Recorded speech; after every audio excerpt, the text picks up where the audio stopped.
do my messages go out? How long does it take for my messages to go out?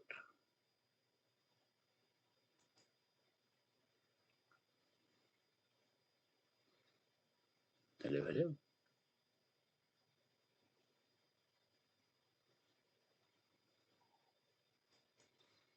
Our robot's going to cooperate today.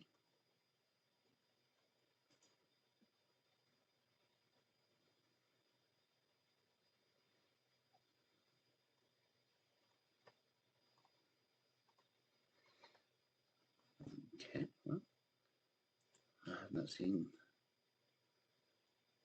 Twitter posts yet.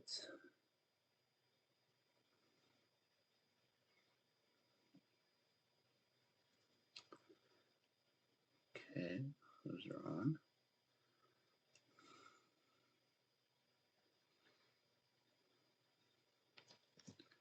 Oh man, Roan's on. You have to watch them for a while.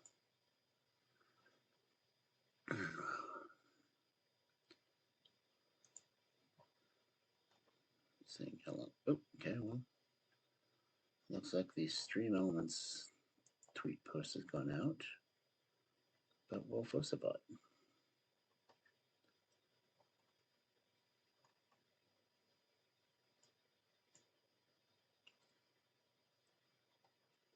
Oh, that's fine. Bot's already reposted. But where is Fosa? Fosa bot. What am I paying you for? Oh yeah, I'm not. Yeah.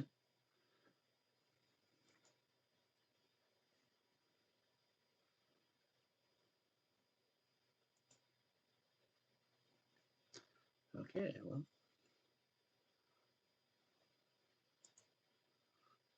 Fosa bot, are you gonna post?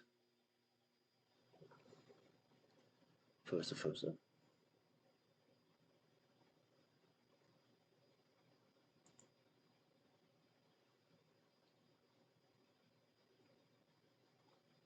Okay, where is that? Someone's already commented on the post. Ouch. Do you remember? No.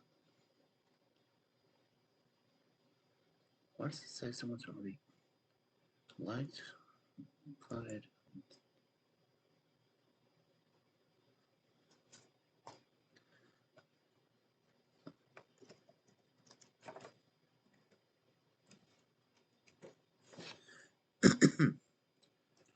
Okay, regular applied. Cool. That's one liked it.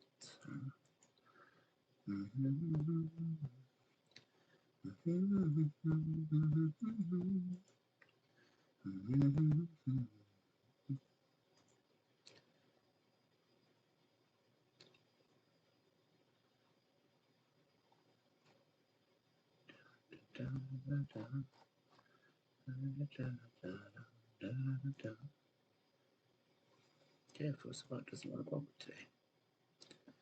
That's about normal for this bunch of shenanigans. Yeah. It happens. It is scuff.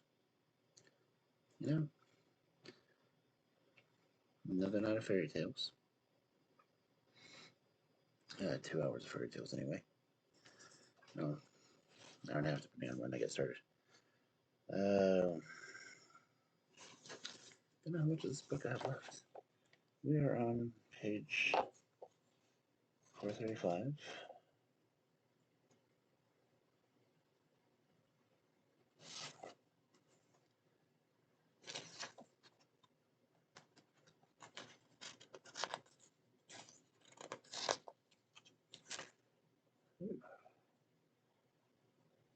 Okay.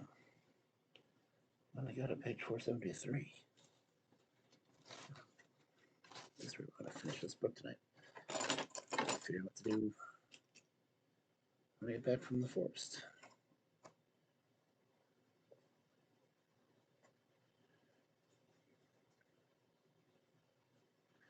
I have to put up another poll because we could go ahead and go ASAPs on Fridays, I suppose.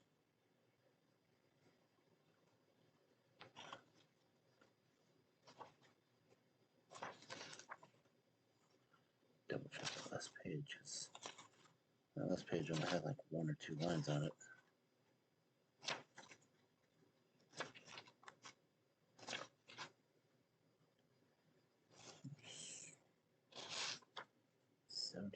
Wasn't it?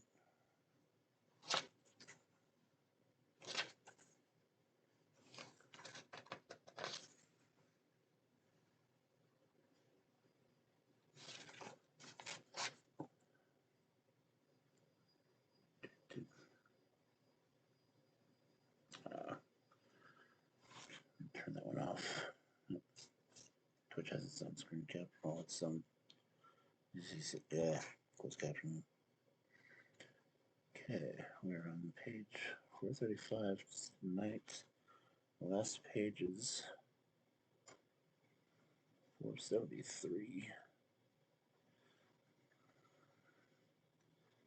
That only gives us 38 pages, Cubs. I know not all those pages have words on them, because at least 2 of them are graphic only.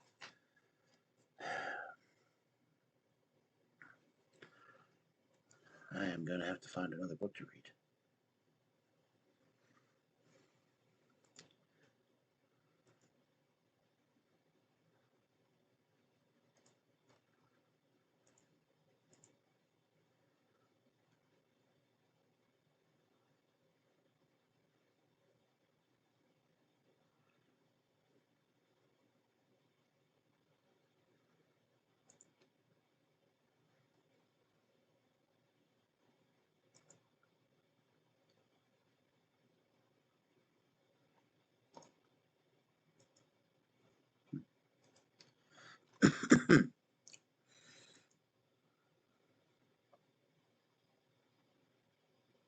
Yeah, I'm going to follow Werewolf Council. And Candle Creations. Okay.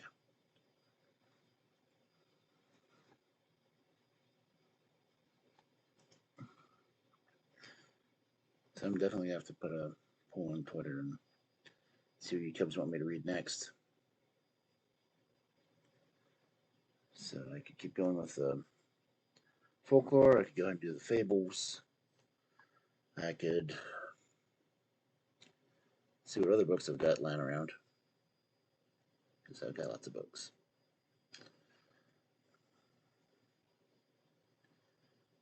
But see if anyone's going to come in or not. Where are you, Fussabot?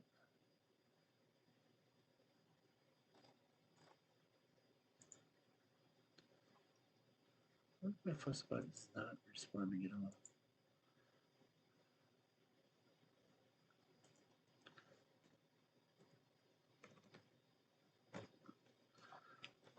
How am I supposed to get all my auto shoutouts done if Fussabot's not hanging out like it's supposed to be?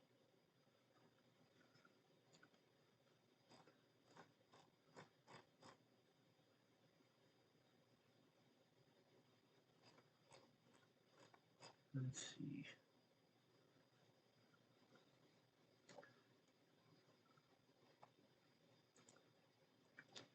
Disconnected from Twitter because it's not tweeting for me. Keyword tester in a second.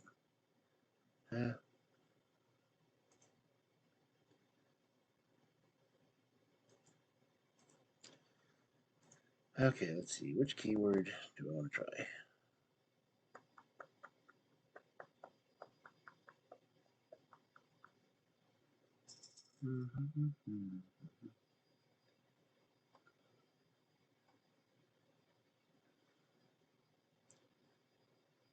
Let's throw a name out there that I'm pretty sure that. So she gets to be my test subject again. Bino. Oh, now Fussabot's awake. Cool.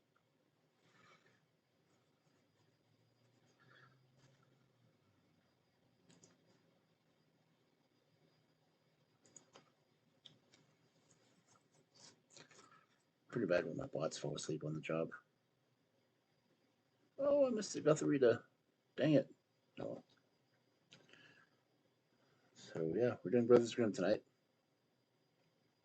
His brother's Grimmer is pretty awesome. No, now my model's setting up again.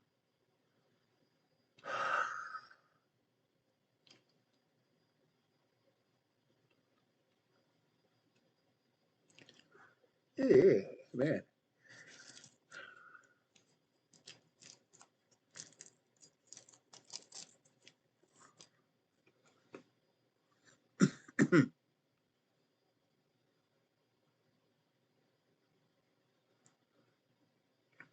So if anyone comes in, just kind of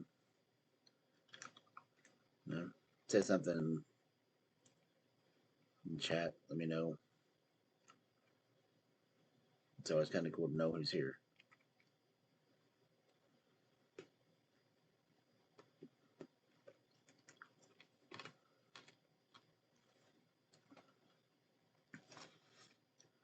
And if more than one person comes here, feel free to chat and chat, because that's what chat's for.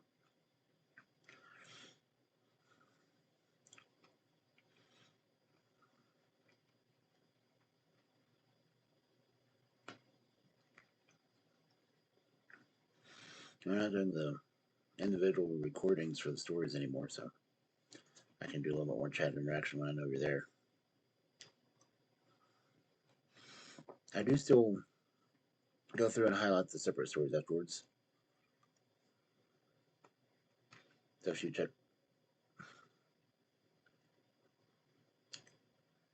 Really, YouTube Studios? What are you doing?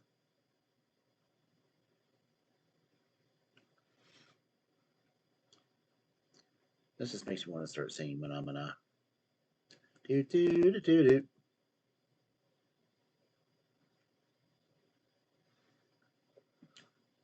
I'm not touching my controls at all when it's doing that kind of crazy stuff.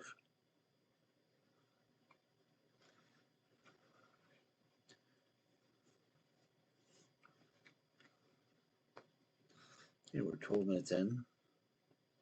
I usually try to start reading by 15.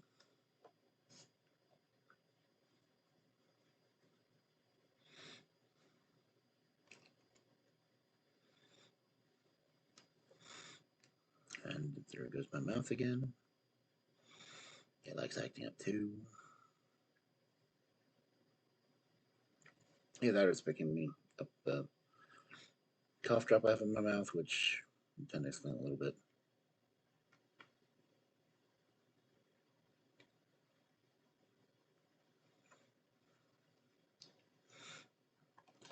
Oh yeah, we jungle love. Yeah, oh yeah, we think I wanna know you.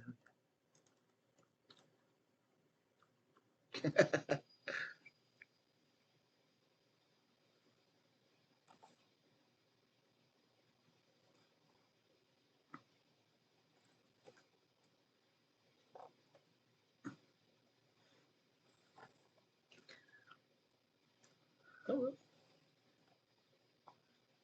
okay. I haven't tried dancing on this thing before.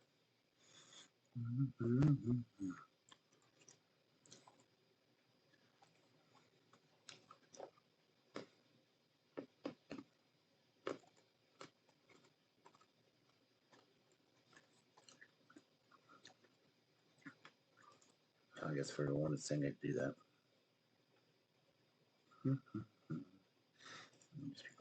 What's this? Now I'm on stage. Of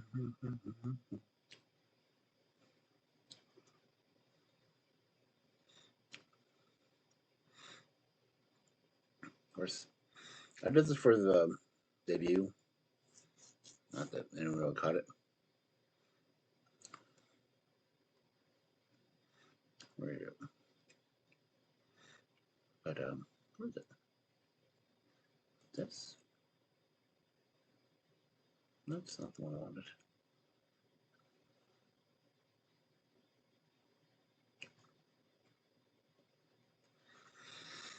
Ah, dang, where's it?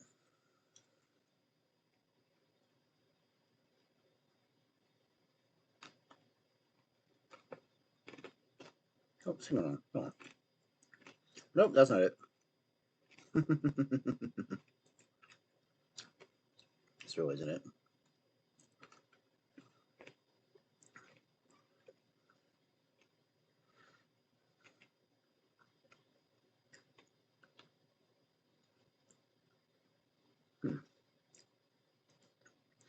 That's weird because I'd actually done karaoke and had it playing on the screen.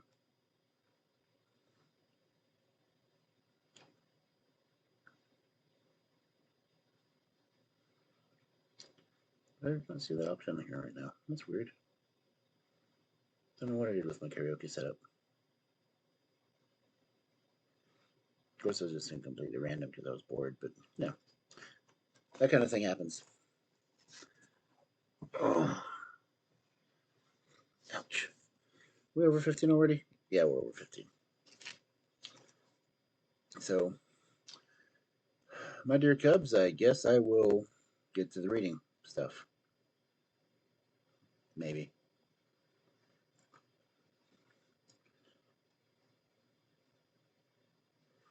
I gotta do this because I don't do the webs nearly often enough.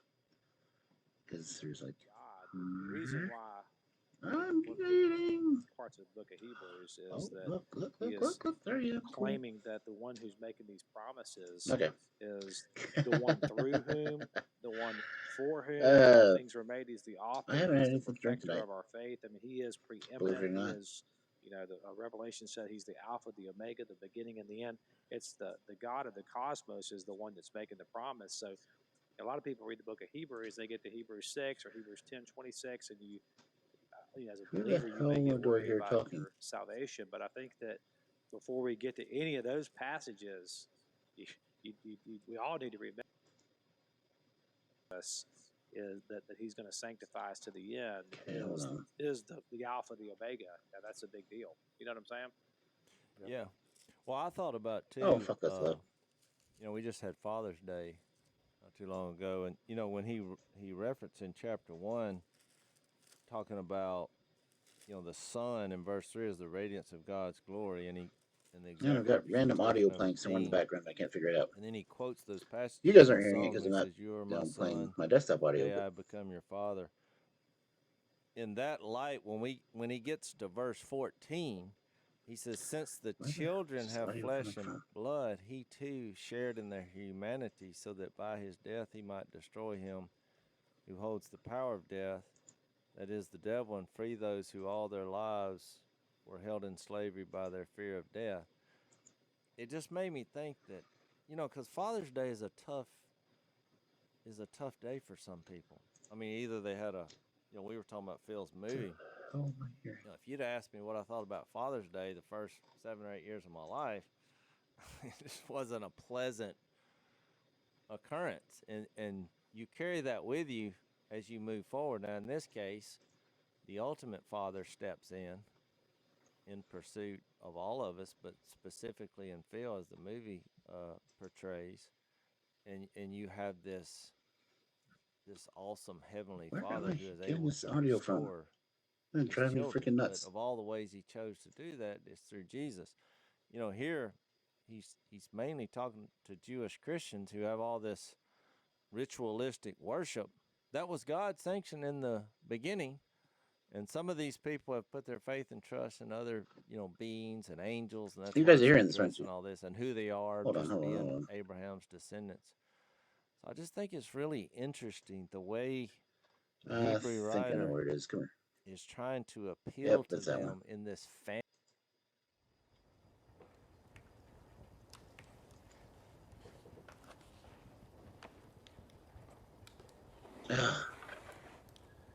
It's a freaking ad on my ambient music.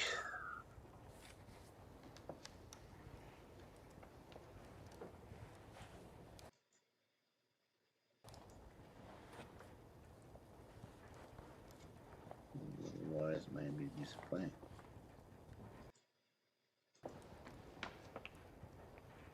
Okay, so it's playing. Timer's going, okay. Cool. Okay, we got ambiance. So, Cubs, I guess I will start reading. We're already at 20 minutes. I'm 5 minutes late to get you guys tucked in.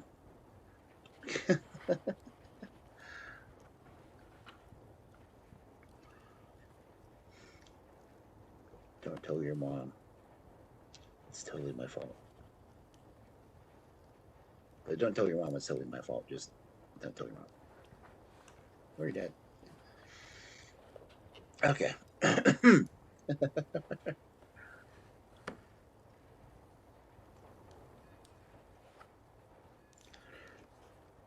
Okay, so Cubs, our first story for this evening. The 6 Servants.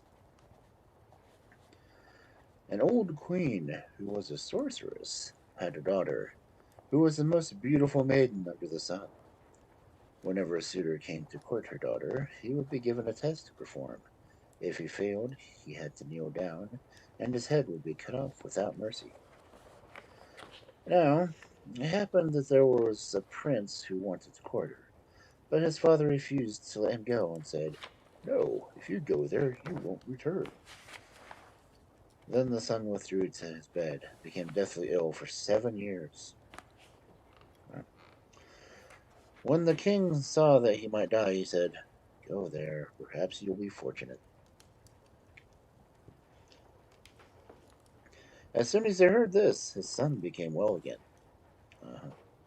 He got up from his bed and went on his way. Who is his son? Grandpa Joe from Willy Wonka?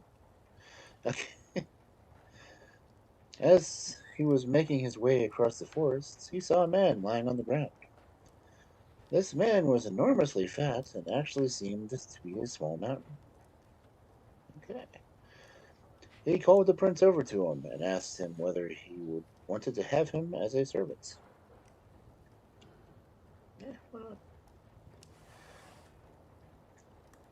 What can I do with such a fat man like you? How did you become so fat? Oh, jeez. What is this? Like a 3-year-old kid? He's at least 7. Oh, this is nothing. When I really want to expand, I'm 3,000 times as fat. Why would anyone want to? Well then, come with me, said the prince. Yeah, that's a sewing feature. It's like 3 times. The two of them went further and found another man who was lying on the ground, with his ear glued to the grass. What are you doing there? Asked the prince. Oh, I'm listening. I can hear the grass grow. Everything's happening in the world. That's why I'm called the listener. The listener. Tell me what's happening right now in the old queen's palace. A suitor's having his head cut off. I hear the swishing of a sword. Come with me, the prince said, and the 3 continued on their way. All at once they came upon a man who was lying on the ground, and was so very long that they had to go a good distance from his feet to reach his head. How come you're so long? You don't ask that, asked the prince. Oh, responded the tall man. When I really stretch out my limbs, I'm 3,000 times as long, taller than the highest mountain on earth. Come with me, said the prince. Hello. So the 4 of them continued on their way and came across the blindfolded man sitting in the road.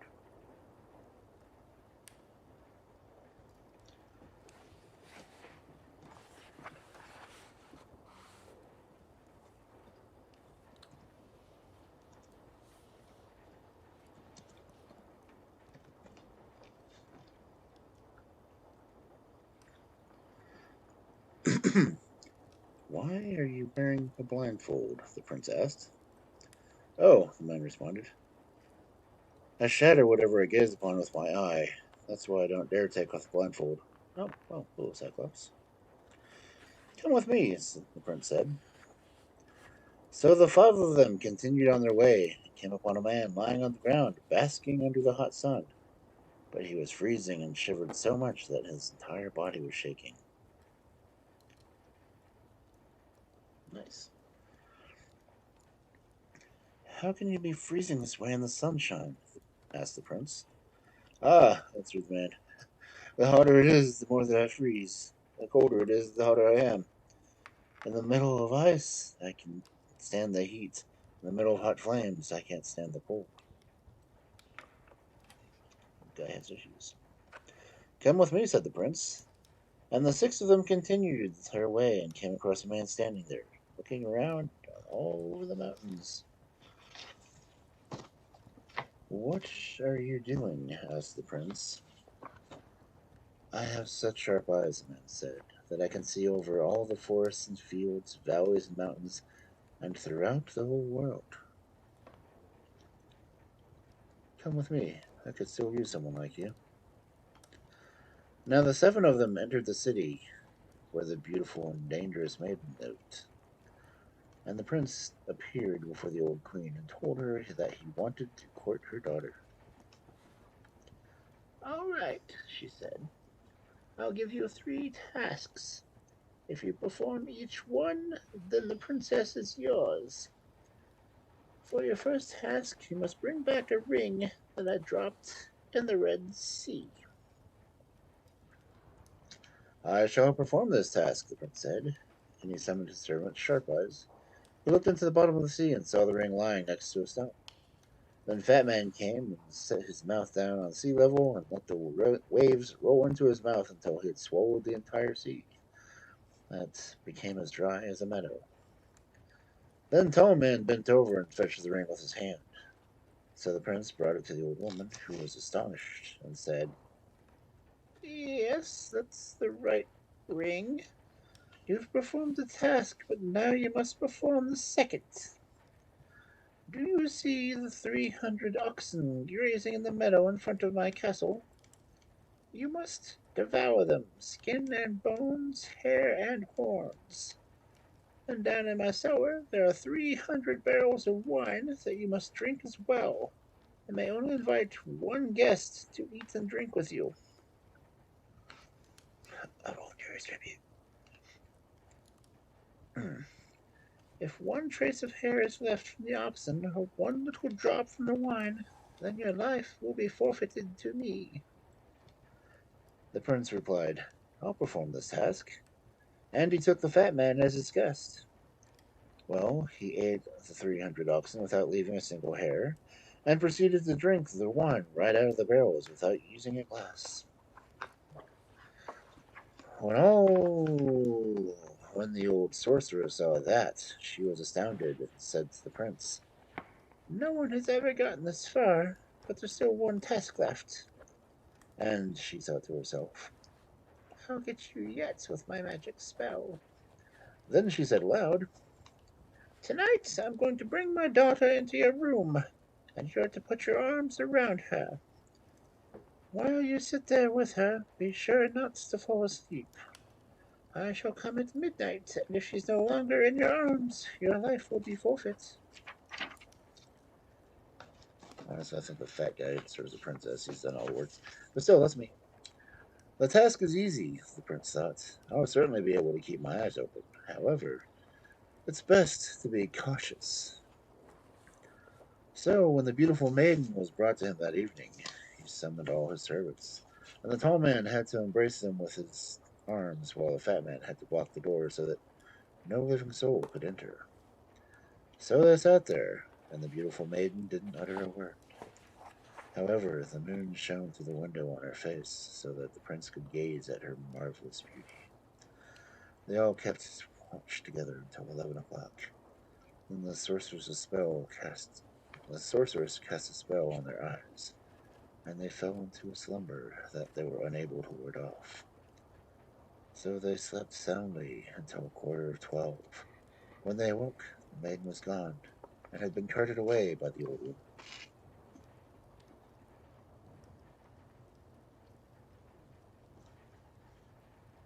That's what they do. The prince and the servants moaned and groaned. The listener said, Be quiet. As he listened, he said, She's being kept in a rock 300 miles from here, and is lamenting her fate. Then Tallman said, I want to help. All at once he lifted the blindfolded man, spore onto his back, and in no time they were in front of the enchanted rock. As soon as Tall Man took off his blindfold, the explorer needed only look around, and that shattered the rock into 1,000 pieces. Tall Man lifted the maiden from the rock with his arms and carried her back in a split second. Just as the clock struck 12, the old woman came, thinking that the prince would be certainly alone, deep in sleep. But there he was, in good spirits, and with her daughter wrapped in his arms. Now, to be sure, the old woman had to keep quiet, but she was suffering. The princess was also annoyed that someone like the prince was supposed to have won her. The next morning, the sorceress had 300 cords of wood gathered together and said to the prince that, even though he had performed the first task, he couldn't have her daughter for his wife until someone was ready to sit in the middle of the woodpile and stand the fire. She was convinced that none of his servants would let himself be burned for the prince's sake, and that the prince would have to sacrifice himself on the woodpile out of love for her. Then the princess would be rid of him. But when the servants heard this, they said, "We've all done something with the exception of Frosty." So they picked up Frosty and placed him in the middle of the pile of wood and set fire to it. Once the fire got going, it burned for 3 days, and then it was extinguished. Frosty stood in the middle of the ashes, trembling like an aspen leaf, and said, "Never in my life have I endured such a frost. If it lasted much longer, I would have been frozen stiff." Now the beautiful maiden had to marry the prince. Still, when they drove to the church, the old woman said, "I'll never give in." And she sent her soldiers to massacre them and bring back her daughter. However, Listener had his ears perked and had heard everything the old woman had said. Then he told Fat Man, who spat on the ground once or twice and formed a huge lake that stopped the soldiers. Well, he, drank the Red Sea, so I guess that's possible.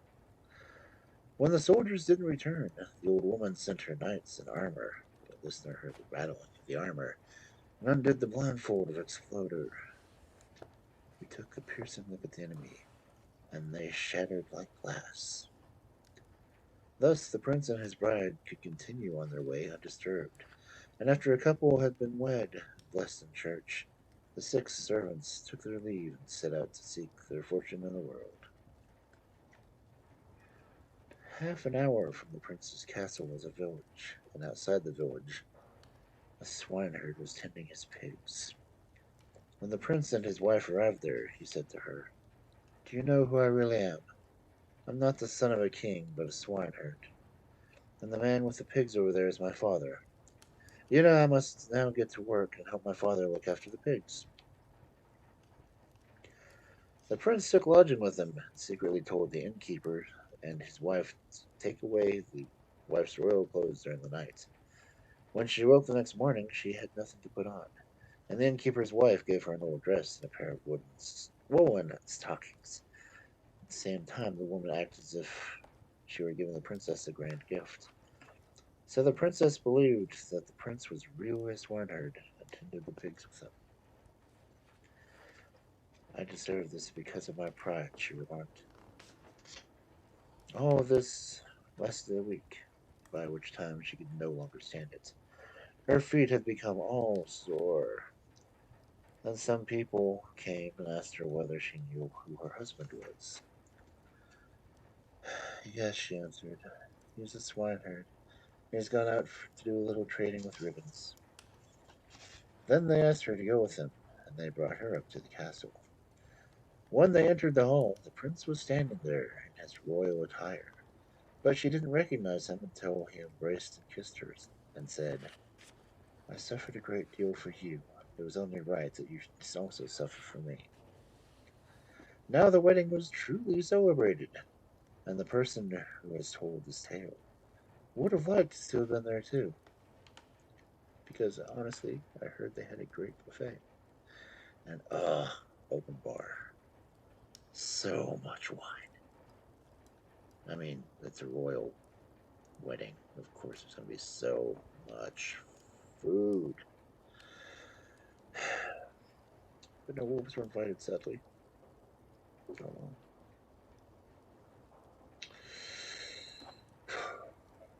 Continuing. Our next story, The White Bride and the Black Bride. A woman was walking with her daughter and stepdaughter over the fields to cut fodder, and when the dear Lord came toward them with the guise of a poor man and asked, "Which way is it to the village?" "Oh," said the mother, "look for the way yourself." And her daughter nodded. "If you're worried about not finding it, then take a signpost with you." "What?" However, the stepdaughter said, "Poor man, I'll show you the way. Come with me." Since the mother and daughter had infuriated the dear Lord, he turned his back on them and cursed them so that they became black as night and ugly as sin. Hello? But God was gracious to the poor stepdaughter and went with her to the village. When they drew close to the village, he blessed her and said, "Choose 3 things for yourself, and I'll grant them for you." The maiden said, "I'd like to be beautiful, pure as the sun." And in no time, she was as white and as beautiful as day. "Then I'd like to have a money purse that is never empty." And the dear Lord gave her that as well, but said, "Don't forget the best thing of all." And she replied, "For my 3rd wish, I want to live in the eternal kingdom of heaven after my death." Because that's what everyone wants, apparently. This wish was also granted. Then the Lord separated from her. When the stepmother arrived home with her daughter and discovered that they were both as black as coal and ugly, while the stepdaughter was white and beautiful, her heart turned even more evil, and she could think of nothing but how she might harm her stepdaughter. However, the stepdaughter had a brother named Rejuvenated, whom she loved very much, and she told him everything that had happened. One day Rejuvenated said to her, "Dear sister, I want to paint your picture so that I will always see you before my eyes. My love for you is so great that I want to see you constantly." "All right," she said, "but I beg you not to let anyone else see the picture." So he painted a portrait of his sister and hung it in his room, which was in the royal castle because he served the king as a coachman. Every day he stood in front of the portrait and thanked God for his dear sister's good fortune. Now, it happened that the king's wife had just died, and she had been so beautiful that the king was greatly distressed because her equal couldn't be found anywhere. The court servants had noticed, however, that the coachman stood in front of a beautiful portrait every day, and since they envied him, they reported it to the king, who ordered the portraits to be brought to him. When he saw how the portrait resembled his wife in each and every way, and was even more beautiful, he fell desperately in love with it.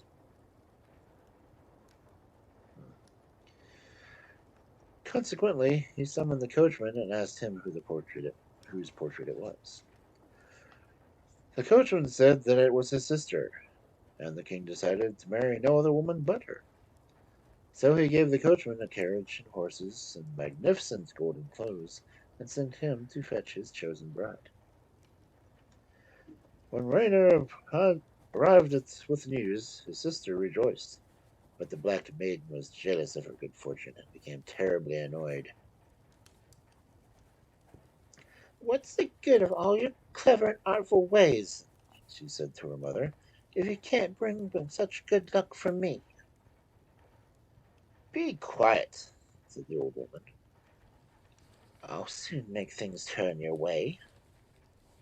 And through her witchcraft she clouded the eyes of the coachman so that he became half blind. She stopped up his ears of the white maidens so she became half deaf. After this was done, they climbed into the carriage. First the bride in her splendid royal garments, then the stepmother with her daughter, while Rainer sat in the box to drive. When they had gone some distance, the coachman cried out, "Cover yourself, my dear sister. Don't let the rain get you too wet. Don't let the wind blow dust on you. Take care, for you must look your best when you appear at the king's request." The bride asked, "What's my dear brother saying?" Ah, replied the old woman. He said you should take off your golden dress and give it to your sister. Then she took it off and put it on her sister, who gave her a shabby gray gown in return. They continued on their way, and after a while her brother called out again, Cover yourself, my dear sister. Don't let the rain get you too wet. Don't let the wind blow dust on you. Take care, for you must look your best when you appear at the king's request. The bride asked, What's my dear brother saying? Ah, replied the woman. He said you should take off your golden bonnet and give it to your sister. Then she took off the bonnet and put it on the black maiden, and sat with her hair uncovered. They continued on their way, and after a while her brother called out once more. Cover yourself, dear sister. Don't let the rain get you too wet. Don't let the wind blow dust on you. Take care, for you must look your best when you appear at the king's request. The bride asked, What's my brother saying? Ah, replied the woman. Ah, sexy. Oh. He said you should take a look out to the carriage. Just then they happened to be crossing a bridge over a deep river. When the bride stood up and leaned out the window of the carriage, the other two pushed her out, and she fell into the water. At that very instant that she sank out of sight, a snow-white duck arose out of the glittering smooth water and swam down the river. Since the brother hadn't noticed a thing, he kept driving until they reached the port. Then he brought the black maid to the king as his sister, and he thought it was her because his eyes were so clouded and he could only go by the glimmer of the golden globes. When the king saw how abysmally ugly the intended bride was, he became furious and ordered the coachman to be thrown into a pit full of adders and snakes. Snakes and adders. Meanwhile, the old witch knew how to charm the king and deceive him through witchcraft, so that he allowed her and her daughter to stay. Indeed, the daughter gradually appeared quite nice to him, and thus he actually married her. One evening, while the black bride was sitting in the king's lap, a white duck swam up the drain to the kitchen and said to the kitchen boy, Like to fire, little boy. Make it quack, quick. I need some warmth and can't get set. The kitchen boy did what he was asked and lit a fire in the hearth, because who's to question talking duck? But then the duck came and sat down next to the fire, shook herself, and cleaned her feathers out with her beak. While she sat there, she made herself comfortable and asked, What's my brother Rainier doing? The kitchen boy answered, With snakes and adders in the pit. That's where he's been forced to sit. Then she asked, What's the black witch doing in the house? The boy answered, She's nice and warm, so very warm for the king has got her in his arms. The duck said, God have mercy, and swam back down the drain. The next evening she came again and asked the same questions, and on the third evening as well. The kitchen boy's heart couldn't bear it any longer, so he went to the king and revealed everything to him.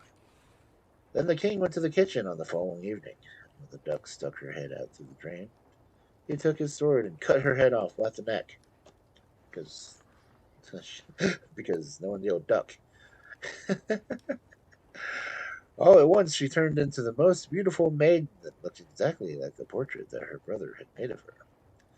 The king rejoiced, and since she was standing there soaking wet, he had fine clothes brought to her, which she put on. Then she told him how she had been thrown into the river. Her first request was to have her brother taken out of the snake pit, and this was done immediately. Then the king went into the room where the old witch sat and asked, What kind of punishment does a woman deserve if she does something like the following? As he recalled the past events, the black woman was so distracted that she didn't realize what was going on and said, She deserves to be stripped naked and put into a barrel studded with nails. Then a horse would be hitched to the barrel and sent running through the world. Because that's what they do.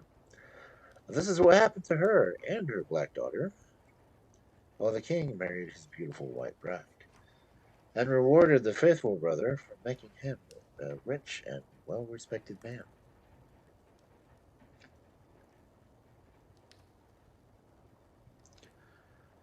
Okay, well, yeah. Oh, we are on page 444. That means we've only got 29 pages left. That kind of sucks. Oh well. Our next story, The Wild Man. Once upon a time, there was a wild man who was under a spell, and he went into the gardens and wheat fields and the peasants and destroyed everything. The peasants complained to their lord and told him they could no longer pay their rent. So the lord summoned all of the huntsmen and announced that whoever caught the wild beast would receive a great reward. And then an old huntsman arrived, and he said he would catch the beast.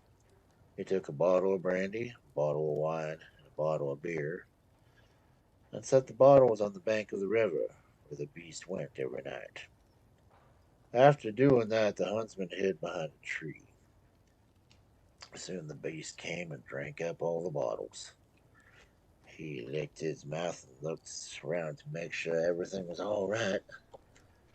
Since he was drunk, he lay down and fell asleep. The huntsman went over to him and tied his hands and feet. Then he woke the wild man and said, "You, wild man, come with me, and you'll get such things to drink every day." The huntsman took the wild man to the royal castle, and they put him into a cage. The lord then visited the other noblemen and invited them to see what kind of beast he had caught. Meanwhile, one of his sons was playing with a ball, and he let it fall into the cage. "Wild man," said the child, "throw the ball back to me." "You got to fetch the ball yourself," said the wild man. "All right," said the child, "but I don't have the key." "Then see to it that you fetch it from your mother's pocket." The boy stole the key and opened the cage, and the wild man ran out. "Oh, wild man!" the boy began to scream. "You've got to stay in here, else I'll get a beating." The wild man picked up the boy and carried him on his back into the wilderness. So as the wild man disappeared, the child was lost. The wild man dressed the boy in a coarse jacket and sent him to the gardener at the emperor's court, where he was to ask whether they could use the gardener's helper. The gardener said yes, but the boy was so grimy and crusty that the others wouldn't sleep near him. The boy replied that he would sleep in the straw. Then early each morning he went to the garden, and the wild man came to him and said, "Now wash yourself and comb your hair." And the wild man made the garden so beautiful that even the gardener himself couldn't do any better. The princess saw the handsome boy every morning. She told the gardener to have a little assistant bring her a bunch of flowers. When the boy came, she asked him about his home, his family. He replied that he didn't know them. Then she gave him a roast chicken full of gold coins. What the hell? I want a roast chicken full of gold coins. No. When he got back to the gardener, he gave him the money and said, "What should I do with this? I can't use it." Later, he was ordered to bring the princess another bunch of flowers, and she gave him a duck full of gold coins. Dude, that's pretty rich food. Which she also gave to the gardener. On the third occasion, she gave him a goose full of ducats, which the young man again passed on to the gardener. The princess thought that he had money, yet he had nothing.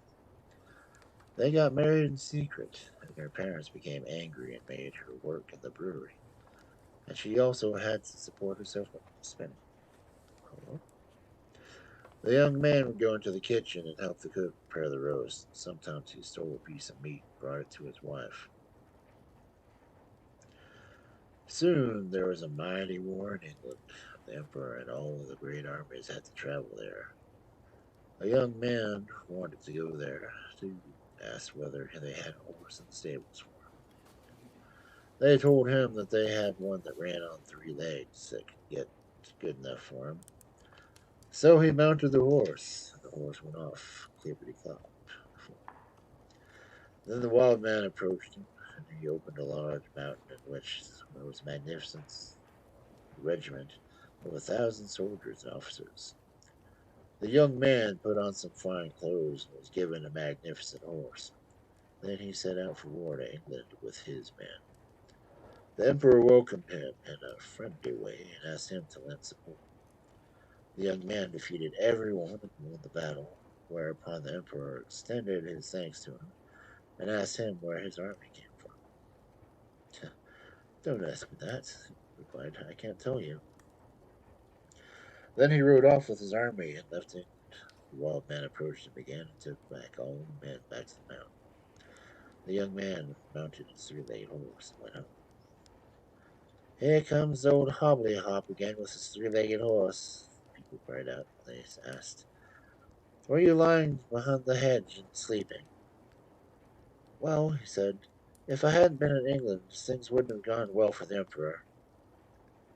Boy, they said, be quiet or else the gardener won't really let you have it. The second time, everything happened as it had before, and the third time. The young man won the whole battle, but as he was wounded in the arm, the emperor took his handkerchief and wrapped it around the wound and tried to make the boy stay with him. No, I'm not going to stay here with you. This is no concern to you who I am. Once again, the wild man approached the young man and told him and took all his men back to the mountain. The young man mounted his 3-legged horse once more and went home. The people began laughing and said, oh, here comes our Hobbly-Hop again. Where were you lying asleep this time? Truthfully, I wasn't sleeping, he said. England is totally defeated. There's finally peace. Now the emperor talked about a handsome knight who provided support. And the young man said to the emperor, if I hadn't been with you, it wouldn't have turned out so well. The emperor wanted to give him a beating, but the young man said, stop. If you don't believe me, let me show you my arm. When he revealed his arm and the emperor saw the wound, he was amazed and said, perhaps you are the Lord himself, or an angel whom God sent to me. And he asked for his pardon for treating him so cruelly and gave him the whole kingdom. Wow. Now the wild man was released from the magic spell, and there stood a great king and told his entire story. The mountain returned to a royal castle. The young man went there with his wife, and they lived in the castle happily until the end of their days. Nice.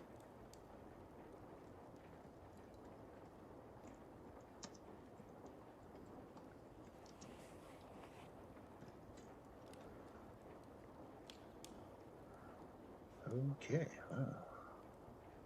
We're clipping along at a little bit faster speed than I would have liked.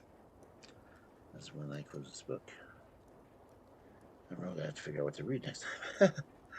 Anyway, our next story, The 3 Black Princesses. East India was besieged by an enemy that would not withdraw until its first received a ransom of 600 gold coins. So it was announced in public that whomever could provide their money would become mayor. There was some time a poor fisherman who was fishing at sea with his son. The enemy came and took the son prisoner and gave the fisherman 600 gold coins for him. Fair trade. The father then went and gave his money to the lords of the city. The enemy departed, and the fisherman became mayor. Thereafter, it was proclaimed that whoever did not address him as Lord Mayor would be hanged on the gallows. My son escaped from the enemy and made his way to a large forest on a high mountain. The mountain opened, and he went inside the large enchanted castle, where all the chairs, tables, and benches were draped in black. Then 3 princesses appeared. They were clad entirely in black, but had little white on their faces. They told him not to be afraid, for they wouldn't harm him, and he could rescue them. He replied that he would greatly do so if only he knew how. They told him he was not to speak to them for a whole year, nor was he to look at them. If he wanted something, he must ask for it, and if it were permitted to answer the questions, they would do so. After he had been there for a long time, he said that he would like to go and see his father. They told him that he could go, but he was to take a purse of money with him, put on certain clothes, and return in a week. Then he was lifted into the sky, and before he knew it, he was in East India. However, his father was no longer at the fishing huts, so his son asked the people where his poor fisherman was. They told him that he must not call him that, or he would be taken to the gallows. Then he went to his father and said, "Fisherman, how did you get here?" "You mustn't call me that," the father replied. "If the lords of the city hear you say that, you'll be taken to the gallows." However, he wouldn't stop saying it, and was taken to the gallows. When he got there, he said, "My lords, grant me permission to go to the fishing huts." Once there, he put on an old fisherman garb. When he returned to the lords, he said, "Don't you see now that I'm a poor fisherman's son? This was the way I dressed when I earned a living for my mother and father." They recognized him and apologized, and took him home to them. Hello? Yeah.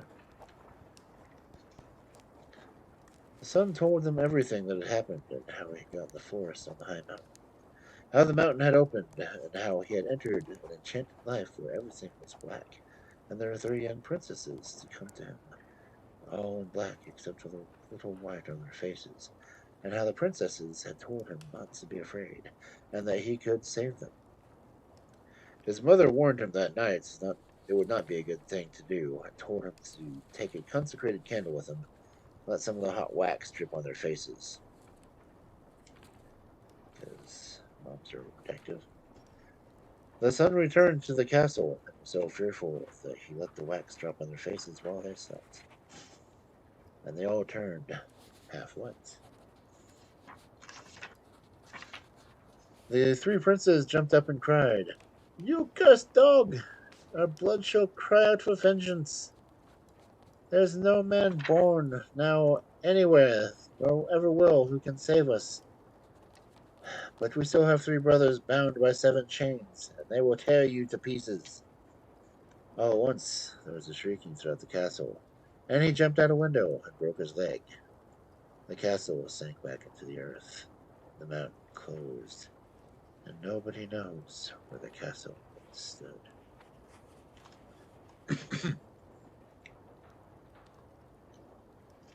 Okay, well, now we're getting to some really short stories. A paragraph or so. Knoist. Yeah, the first one. Knoist and his 3 sons. Between Werrell and Zeust there lived a man named Knoist, and he had 3 sons. One was blind, the other was lame, the third was stark naked. Once they were walking across a field and saw a hare. The blind one shot it, the lame one caught it, and the naked one stuck it into his pocket. Then they came to a tremendous lake with 3 boats on it. One boat leaked, the other sank, the third had no bottom to it. They went aboard the boat with no bottom. Then they came to a tremendous large forest, where they saw a tremendously large tree. And the tree was a tremendous large chapel, and in the chapel was a hornbeam sexton, and a boxwood pastor who dispensed holy water with cudgels. Blessed is he who gets away when the holy water comes his way. What the hell? What the hell is the story about? Okay, well, this one sounds like a limerick. The Maiden from Brakel. Once there was a maiden from Brakel. She went to St. Anne's Chapel at the foot of Heidenberg. Since she wanted a husband and thought that nobody else was in the chapel, she sang, Holy St. Anne, please help me get a man. Oh, you know him, I'm sure. He lives down by Santa Gate. His hair is yellow and very pure. Oh, you know him well, I'm very sure. Sorry for the singing. The sexton was standing behind the altar and heard her, so he called out in a shrill voice, You won't get him! You won't get him! Bastard. The maiden thought it was the child Mary, standing beside Mother Anne, who had spoken. Hence the maiden became angry and replied, Tra-la-la, you stupid brat, hold your tongue, and let your mother speak. What? Oh, I should be drinking for that one. That's hilarious. Tra-la-la, you stupid brat. Okay.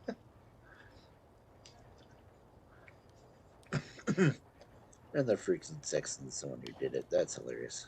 Okay.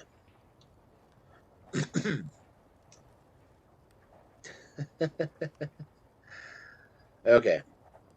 The next one, the domestic servants. Where are you going? To Alpe. I'm going to Alpe. You're going to Alpe? So then, let's go together. Do you also have a husband? What's his name? Chain. My husband's name's Chain. Yours is Chain. We're going to Alpe. You're going to Alpe. So let's go there together.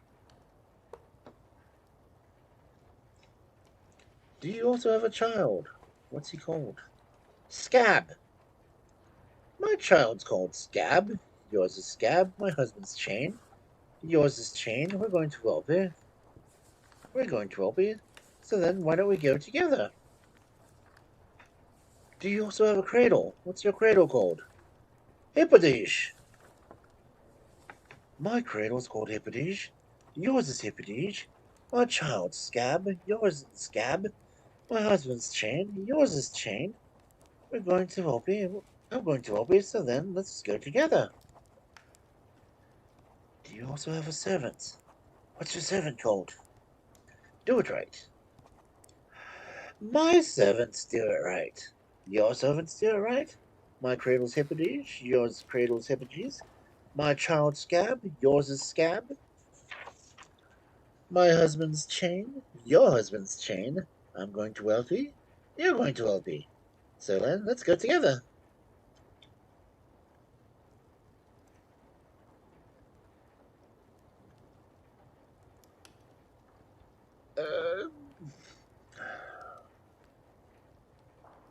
Whatever.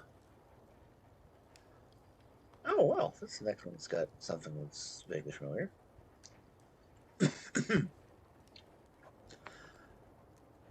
Righty. We should be drinking for these because these are hilarious. The next one is Little Lamb and Little Fish. Little buffet. Once upon a time, there was a little brother and a little sister who loved each other with all their hearts. However, their real mother was dead.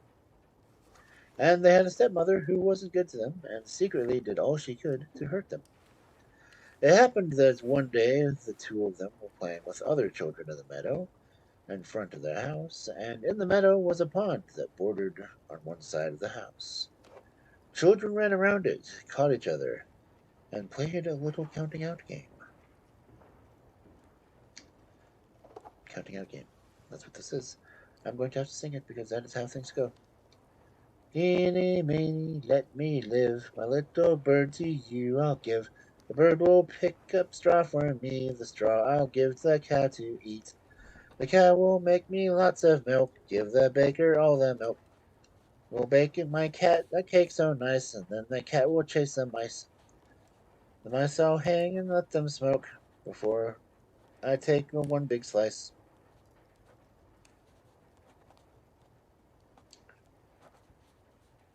What the hell? Oh. Sing it. I'll probably record it again. Because. Oh, hell. I'll do it again more. Yeah, do it again. Eeny, meeny, let me live. My little bird to you I'll give. The bird will pick up straw for me. The straw I'll give the cow to eat. The cow will make me lots of milk. I'll give the baker all the milk. He'll bake my cat a cake so nice, and then the cat will chase some mice. The mice I'll hang and let them smoke before I take one big slice. Why does it end that way? Oh. As they played the game, they stood in a circle, and when the word slice landed on one of them, he had to run away, and the others ran after him until they caught him. While they were merrily running around, the stepmother watched from the window and became annoyed. Since she understood witchcraft, she cast a spell on the little brother and sister, and turned the little brother into a fish, and the little sister into a lamb. The little fish swam about the pond and was sad. The little lamb ran about the meadow and was so distressed that she ate nothing. She wouldn't even touch a blade of grass.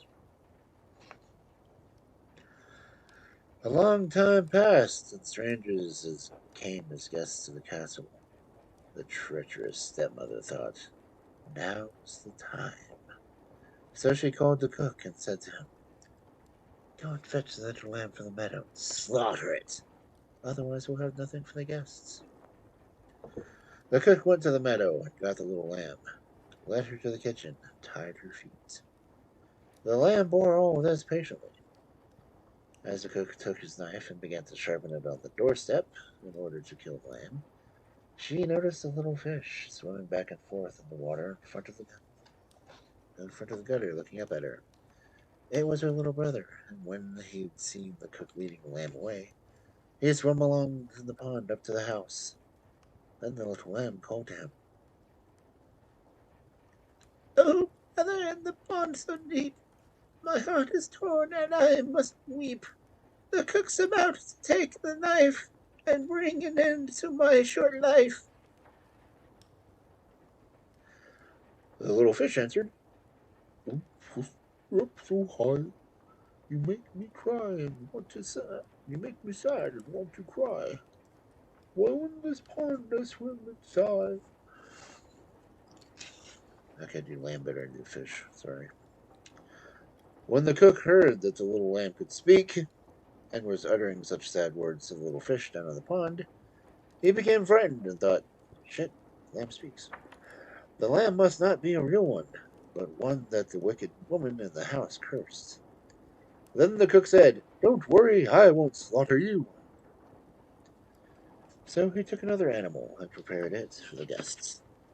Then he brought the little lamb a kind peasant, to a kind peasant woman and told her everything he had seen and heard. The woman happened to have been the wet nurse for the little girl and guessed at once who the lamb was, and went with her to a wise woman. There the wise woman pronounced a blessing over the little lamb and the little fish, and they soon regained their human forms. Afterward she took both of them to a little cottage in the forest, where they lived by themselves, but were content and happy.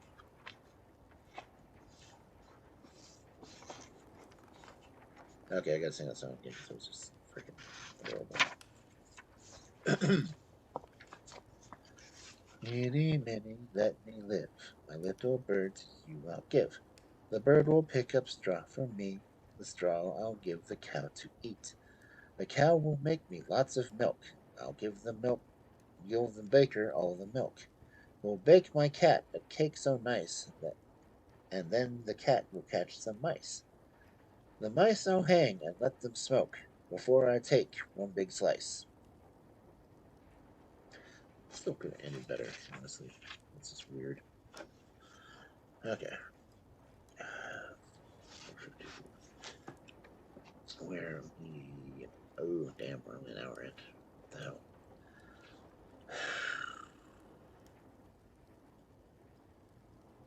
Okay, our next actual story is Sesame Mountain. There once were two brothers, one rich and the other poor. The rich one, however, gave nothing to the poorer brother, who barely supported himself by dealing in grain. Things often went badly for him, that his wife and children would have to go without food. One day he was going through the forest with his wheelbarrow, and he noticed a large, bare mountain off to the side.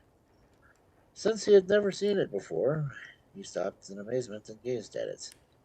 While he was standing there, 12 big and wild-looking men came towards him. Since he thought they might be robbers, he pushed the wheelbarrow into the bushes and climbed a tree and waited to see what would happen. The 12 men went up the mountain and cried, "Sesame Mountain! Sesame Mountain! Open up!" Uh-huh. Immediately, the bare mountain opened in the middle, and all 12 men entered. Once they were inside, the mountain closed. After a short while, however, it opened up again, and the men came out carrying heavy sacks on their backs. After they were all out of the open, they said, "Sesame Mountain, close up." Then the mountain closed, and there was no longer a single trace of an entrance. The 12 men departed, and when they were completely out of sight, the poor man climbed down from the tree, curious to know what secret things might be hidden in the mountain. So he went up to the mountain and said, Sesame Mountain, open up." And the mountain opened before him. Then he entered, and the entire mountain was a cavern filled with silver and gold. And in the back there were large piles of pearls, glistening jewels heaped on top of each other like grain. The poor man didn't know what to do, or whether he should take any of the treasure. Finally, he filled his pockets with gold, but he left the pearls and jewels lying there. When he came out again, he repeated the words, Sesame Mountain, close up." And the mountain closed, and he went home with his wheelbarrow. Now, his worries disappeared, and he could buy bread and even wine for his wife and children. He lived happily and honestly, gave to the poor, and was kind to everyone. However, when he ran out of money, he went to his brother and borrowed a bushel measure and fetched more gold. But he refrained from touching any of the great treasures. When he needed some more gold the third time, he borrowed a bushel barrel from his brother once again. But the rich man had long been jealous of his brother's good fortune and the beautiful way he had built his house. Indeed, he had been puzzled by his brother's sudden wealth and wondered why he needed a bushel measure. So he thought of a way to trick him and covered the bottom of the measure with sticky wax. In the meantime, when the treasure was returned to him, there was a gold coin stuck to it. The measure was okay. So he immediately went to his brother and asked him, "Where have you been getting with my measure?" "I've been measuring wheat and barley," said the brother. Then the rich brother showed him the gold coin and threatened to take him to court about this unless he told him the truth. So the poor brother revealed to him how everything had happened. Consequently, the rich brother had a wagon hitched up at once and drove to the mountain, with the idea of taking greater advantage of this wonderful opportunity than his brother had by fetching quite different treasures. When he arrived at the mountain, he cried out, Sesame Mountain, open up." The mountain opened, and he went inside, where he found all the treasures in front of him. For a long time he couldn't make up his mind what to grab first.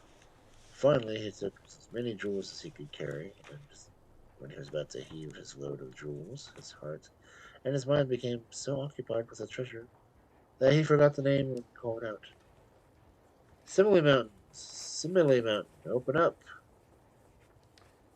But that was not the right name, and the mountain didn't budge and remained closed. Then he became frightened, but the more he tried to recall the name, the more confused his thoughts became, and the treasures were no use to him at all. That evening, the mountain opened up, and the 12 robbers entered. When they saw him, they laughed and cried out, Well, we finally caught our little bird. Did you think we hadn't noticed you had slipped 3 times? Maybe we weren't able to catch you then, but you won't escape us now. The rich man screamed, "It wasn't me, it was my brother!" But no matter what he said, no matter how he pleaded for his life, they wouldn't listen. And they cut off his head.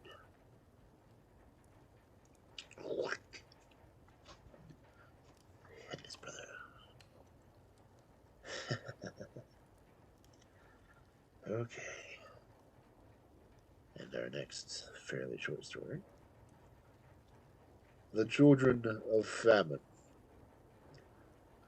Once upon a time there was a woman with 2 daughters, and they had become so poor that they no longer had even a piece of bread to put in their mouths. Their hunger became so great that their mother became unhinged and desperate. Indeed, she said to her children, "I've got to kill one of you so that I can have something to eat." "Oh, dear mother," said one daughter, "spare me and I'll go out and see if I can find something without begging." So the girl went out and came back carrying a little piece of bread, which they had shared with one another. But it was not enough to still their hunger. Therefore the mother spoke to the other daughter. "Now it's your turn to die." "Oh, dear mother," she answered, "spare me and I'll go out and get something to eat from somewhere else without anyone noticing me." This daughter too went away and came back carrying 2 pieces of bread. They shared it with another, but it was still not enough to still their hunger. Therefore, when a few hours had gone by, the mother said to them once more, "You've got to die, or else we'll waste away." "Dear mother," they responded, "we'll lie down and sleep, but we won't get up again until Judgment Day arrives." So they lay down, fell into a deep sleep, but no one could wake them from it. Meanwhile, their mother departed, and no one knows where she went.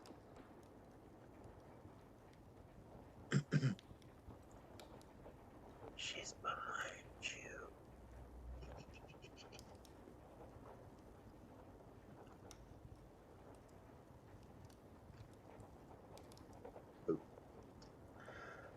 Okay. Our next story. The Little Donkey. There once was a king and queen who were rich and had everything they desired except children. The queen lamented day and night because of this, saying, "I'm like a field on which nothing grows." Finally, God fulfilled their wishes. However, when the baby was born, it didn't look like a human child at all, but like a little donkey. When the mother saw it, she began to lament and screamed that she would rather have no child than to have a donkey. And she ordered the donkey to be thrown into the water so the fish could eat him up. But the king said, "No, since God has given him to us, then he shall be our son and heir. After my death, he shall sit on the royal throne and wear the royal crown." So the donkey was brought up to the court. He got bigger, his ears grew quite high and straight. Otherwise, he had a cheerful disposition, was frisky, played, and was especially fond of music. At one time, he went to a famous minstrel and said, "Teach me your art so that I can play the lute as well as you." "Ah, my dear young lord," answered the minstrel, "this will be difficult for you. Your fingers aren't quite made for it. They're much too big, and I'm afraid you'll break the strings." Yet the donkey would not be dissuaded, for he was determined to learn how to play the lute. Since he was diligent and persistent, he eventually learned how to play as well as the master himself. One day the young lord was in a contemplative mood and went out for a walk. When he came to a spring and looked at his little donkey figure reflected in the water, which was as clear as a mirror, he was so distressed by the sight that he decided to go out in the world, to take only his trusted companion with him. So they wandered here and there, and finally came to a country ruled by an old king who had just one daughter, who was exceedingly beautiful. The little donkey said, "This is where we shall stay for a while." And he knocked on the gate and cried out, "There's a guest out here. Open up and let him in." When the gate didn't open, he sat down, took out his lute, and began playing a lovely tune with his 2 feet. The keeper's eyes opened in astonishment, and he ran to the king and said, "There's a little donkey sitting outside the gate, and he's playing the lute like a great expert." "Then let the musician come in," said the king. When the little donkey entered, however, everyone began to laugh at the lute player. He was directed to sit down with the servants, but he refused and said, "I'm not a common barnyard donkey. I am of noble birth." "If this is true what you are," they said, "then sit down with the knights." "No," he said, "I'll sit with the king." The king laughed and showed his good humor, but said, "Indeed, let it be the way that you want, little donkey. Come here to me." And soon after he asked, "Little donkey, how do you like my daughter?" "Well, she's not a dragon." The little donkey turned his head and looked at her, nodded, and said, "Exceptionally well, but I've never seen anyone beautiful as she." "Well, you shall sit next to her," said the king. "Ah, that's fine by me," said the donkey. He sat down next to her, ate and drank, and showed that he could conduct himself in a courteous and proper manner. After the noble animal had spent some time at the court, he thought, "Well, what's the use of all this? I've got to go home." He lowered his head sadly and went before the king, and asked for permission to depart. However, the king had taken a great liking to him and said, "My little donkey, what's the matter for you? You look as sour as a jug of vinegar. Stay with me. I'll give you anything you demand. Do you want gold?" "No," said the donkey, shook his head. "Do you want some fine, valuable things?" "No." "Do you want half my kingdom?" "Ah, no." "If only I knew what would make you happy," said the king. "Do you want my beautiful daughter for your wife?" "Oh, yes," said the donkey. "I'd be delighted to have her for my wife." And suddenly he was quite cheerful and in good spirits, for that is exactly what he desired. Soon a huge and splendid wedding was held, and that night, when the bride and bridegroom were led to their bedchamber, the king wanted to know whether the donkey would conduct himself in a nice and polite manner. He ordered the servant to hide himself in their room. When the two were inside, the bridegroom bolted the door and looked around. Once he was convinced they were completely alone, he threw off the donkey skin, and all at once stood there a handsome young prince. "Now you see who I am," he said, "and you also see that I'm worthy for you." Try my place. The bride was happy and gave him a kiss and loved him with all her heart. When morning came, he jumped up and put on his donkey suit again, and nobody would have guessed what lay beneath. Soon the old king came along.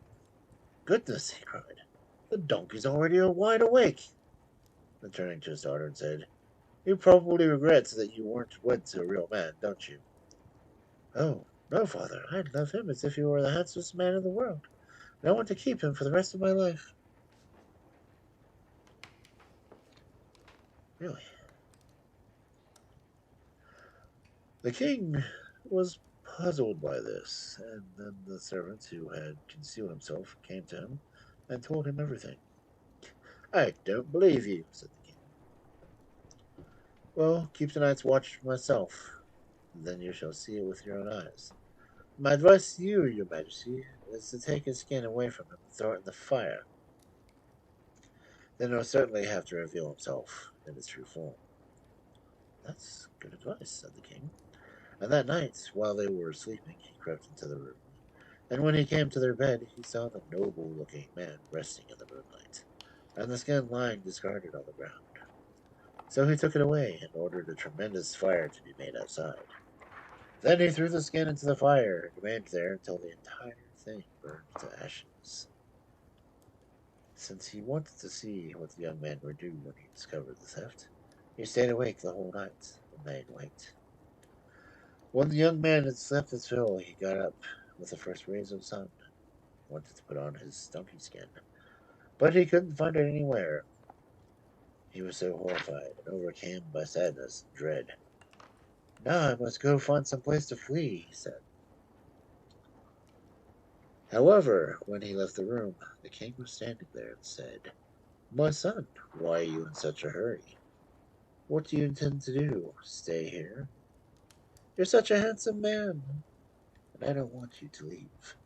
I'll give you half my kingdom now, and after my death, you'll get it all.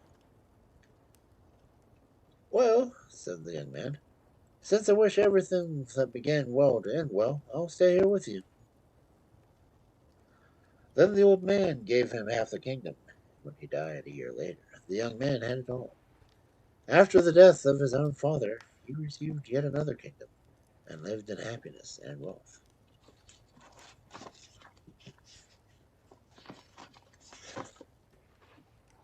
Try, please. Yeah. Sure. 12 pages left. No. The book will end. The next very short story is The Ungrateful Son. Once a man and his wife were sitting by the entrance of their house. They had a roasted chicken in front of them and were about to eat it when the man saw his father coming toward them. So the man quickly grabbed the chicken and hid it because he didn't want to give him any. The old man came, had a drink, and went away. The son reached out to put the roasted chicken back on the table and found it had turned into a large toad, which then sprang into his face, sat right on it, and wouldn't let him leave. If anyone tried to take it off, the toad would look at the person viciously, as if he wanted to spring right onto his face, too. Nobody dared to touch it, and the ungrateful son had to be freed of the toad every day. Otherwise, it would have eaten away part of his face. Thus, the son aimlessly wandered all over the world. What? Okay. That was just short and morbid. Feed your dads. Next story. The Turnip. Once upon a time, there were two brothers, both of whom served as soldiers. One was rich, the other poor. Since the poor brother wanted to improve his circumstances, he left the army and became a farmer. He dug and hoed his little piece of ground and planted turnip seeds.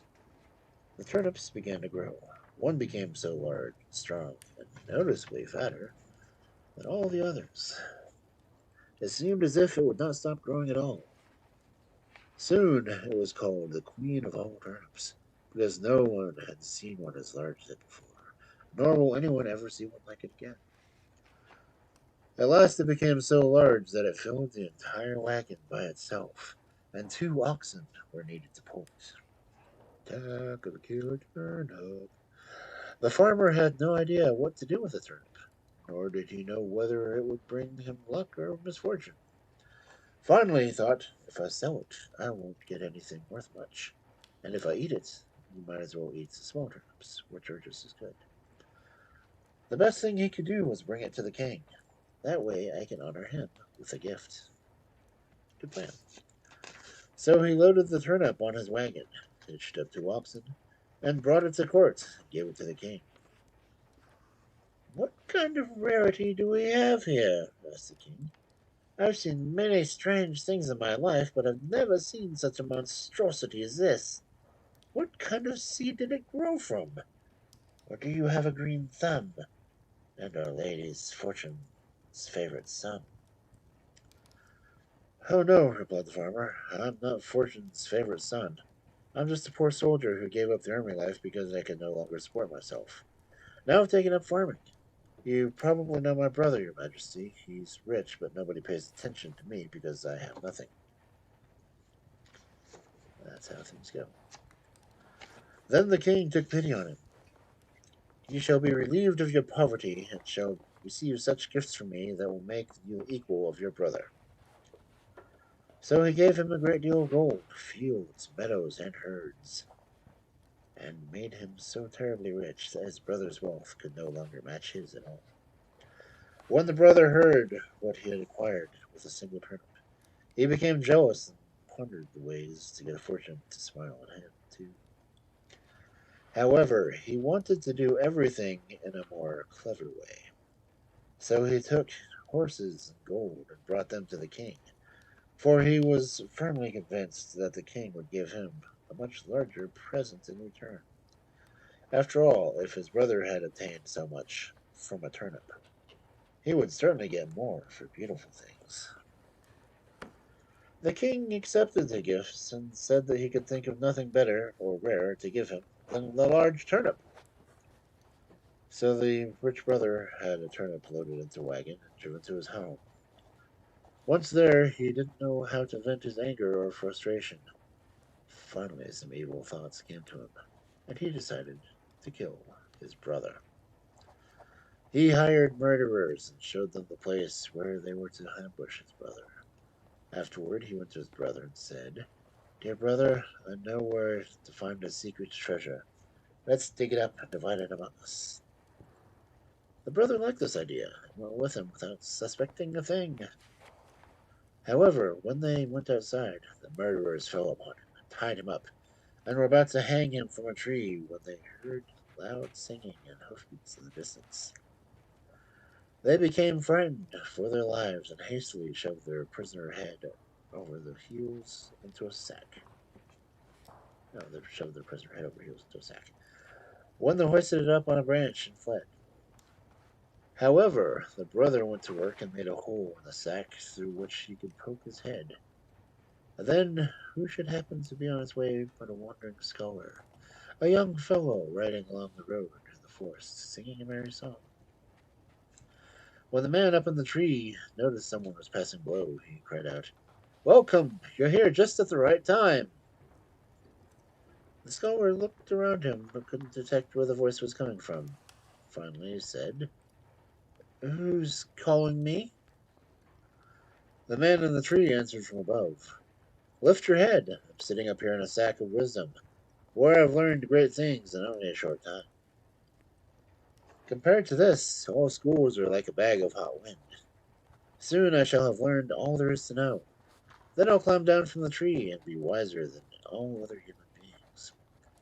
I understand the stars and the signs of the zodiac, the movements of the wind, the sand, and the sea, the cures for sickness, the power of herbs, birds, and stones. If you would spend some time in the sack just once, then you know how glorious feeling that flows in the sack of wisdom." Quite a bit of head rush. When the scholar heard all this, he was astounded and said, "Blessed be this hour in which I have found you. Would it be possible for me to get into the sack for a little while?" The man in the tree answered as if he didn't like this idea. "I'll let you do it for a short time if you pay me and speak sweetly. But you'll have to wait another hour because there's something more that I have to learn." The student waited a little while, but he became impatient and begged to be let in because his thirst for knowledge was so overwhelming. After he waited a while, the man in the tree pretended to relent and said, "In order for me to leave this house of wisdom, you must lower the sack by the rope. Then you may climb in it." So the scholar lowered the sack, tied it, and set the man free. Next he cried out, "Now pull me up quickly." He sought to get into the sack feet first. "Stop," said the other. "That's not the way." He grabbed the scholar's head and shoved him upside down into the sack. After he tied the sack and hoisted the disciple of wisdom up to the tree by the rope. Then he swung him back and forth in the air and said, "How's it going, my dear fellow? You see, I'm sure you already feel wisdom coming and are feeling valuable experience. Sit there nice and quiet until you get wiser." Upon this, he mounted the soldier, scholar's horse and rode away. Dude. Seriously, dude. You stole the guy's horse. after putting him in a bag and hung him from a tree. I guess he learned something. Okay. Our next wondrous story: The Rejuvenated Little Old Man. At the time that our Lord still walked on the earth, he was with St. Peter, and stopped one evening at the house of a blacksmith, and received lodging for the night. Now it happened that a poor beggar, suffering greatly from old age and illness, entered this house, and asked for alms for the blacksmith.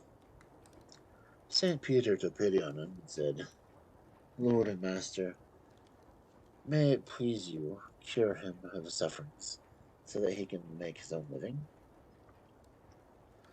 Then the Lord said gently to the blacksmith, Lend me your forge and put some holes in the fire.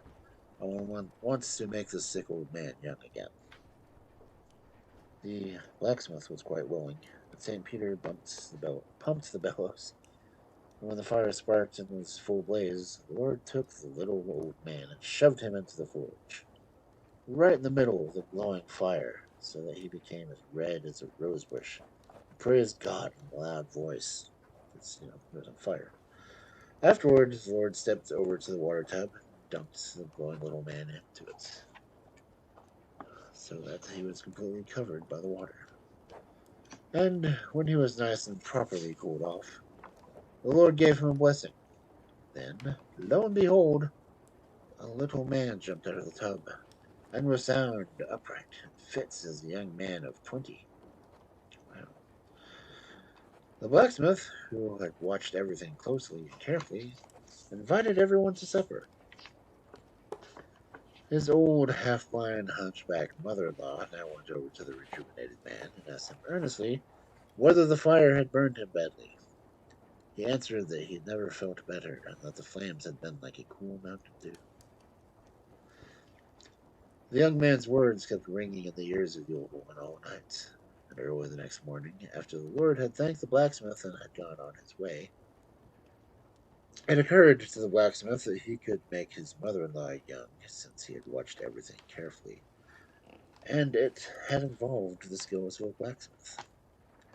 Therefore he called his mother-in-law to see whether she wanted to walk sprightly upright like a girl of 18. Or just, Well, since everything had turned out so well for the young man, she said, with all my heart. So the blacksmith made a big fire, and shoved the old woman into the forge. She wriggled this way and that, and cried bloody murder. Sit still! Why are you crying and jumping around? I haven't pumped the bells enough yet, cried the blacksmith.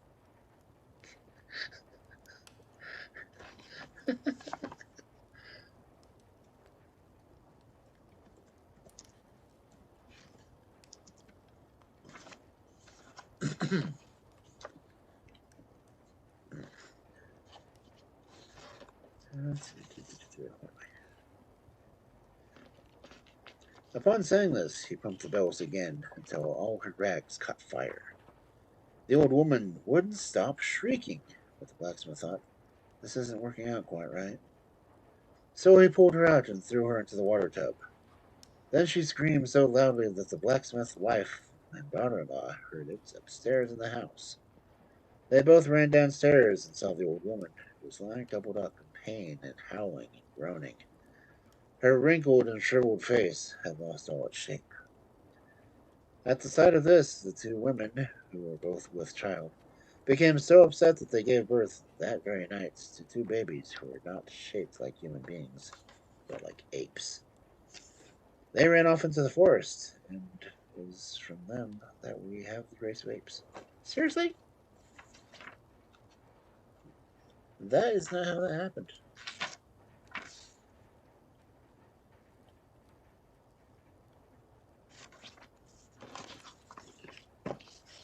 Race of apes.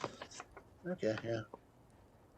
Yeah, I got the Pyukumuku. Whatever the heck that is. I really don't know the Pokemon anymore. Oh. Our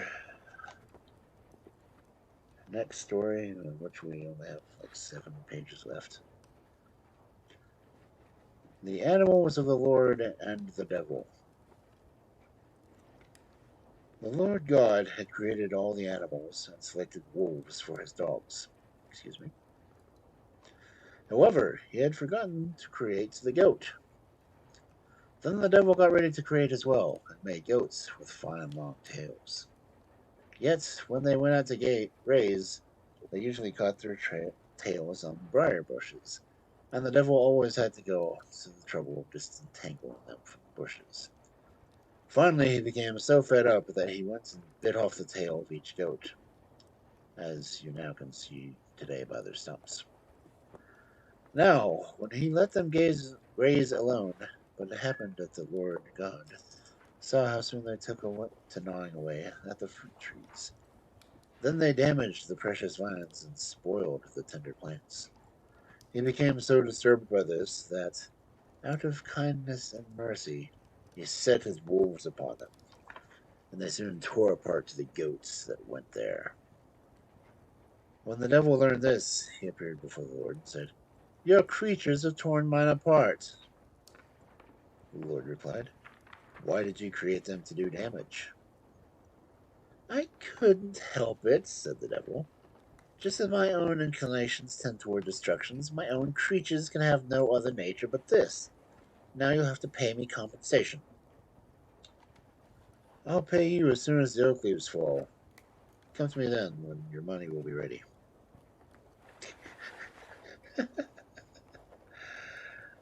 After the oak leaves had fallen, the devil came and demanded his due. But the Lord said, "In the church at Constantinople there's a tall oak tree that still has all its leaves." The devil departed, cursing in rage, and began to search for the oak tree.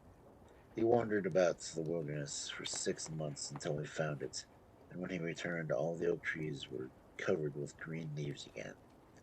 So he had to forget all about his compensation. In his anger, he poked out the eyes of the remaining goats and replaced them with his own.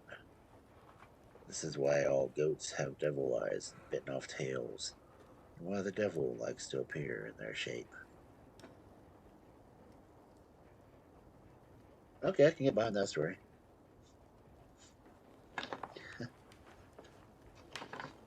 Goats are the devil. Woohoo! Yay! Wolves are meant to kill them. Nice. Remember that, cubs. We're meant to kill goats. Goats are meant to destroy. Anyway, our next story, The Beam. Once upon a time, there was a great magician who stood in the middle of a large crowd of people and performed marvelous tasks. Among other things, he made a rooster appear, lift a heavy beam, and carry it as though it were as light as a feather. However, there was a girl who had just found a 4-leaf clover, and it made her so clever that she could see through any kind of deception. Consequently, she saw that the beam was nothing but straw, and she cried out, "Don't you people see that the rooster's carrying a mere piece of straw and not a beam?" Kids. As soon as she said this, the magic vanished. People saw what was, and chased the magician away with scorn and contempt. However, he was filled with rage and said, "I'll get my revenge." Time passed, and the girl was about to be married. She got dressed up and marched through the fields in a large procession to the village where the church was. All at once, the procession came to a brook overflowing its banks. There was no bridge or plank to cross it. The bride, however, was quick to react. She lifted her skirts and started to wade. When she got to the middle of the water, a man, who was standing nearby, called to her. It was the magician, and he began mocking her. "Hey, what's the matter with your eyes? Don't you think this is a natural brook, do you?" Her eyes flew wide open, and she saw that she was standing in the middle of a field of blue flax in full bloom, with her skirt raised high. And then everyone else saw this too, and they chased her away with cheers and laughter. Nice. Don't fuck with the magician kids. We're tricky. The next story. The Old Beggar Woman. Once upon a time, there was an old woman. Of course, you've seen old women go begging before. Well, this woman begged too. And whenever she got something, she said, "May God reward you." Now, this beggar woman went up to the door of a friendly young rascal who was warming himself inside by a fire. As she stood shivering on the door, the youngster spoke kindly to the old woman. "Come in, Grandma, and warm yourself." She entered, but went too close to the fire so that her old rags began burning without her noticing it. The youngster stood there and watched. He should have put out the fire, don't you think?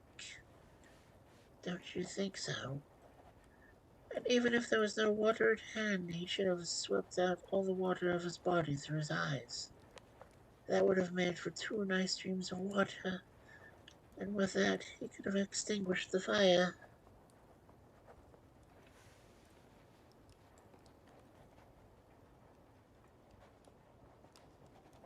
Not quite how it works, unless he was a magician, but still.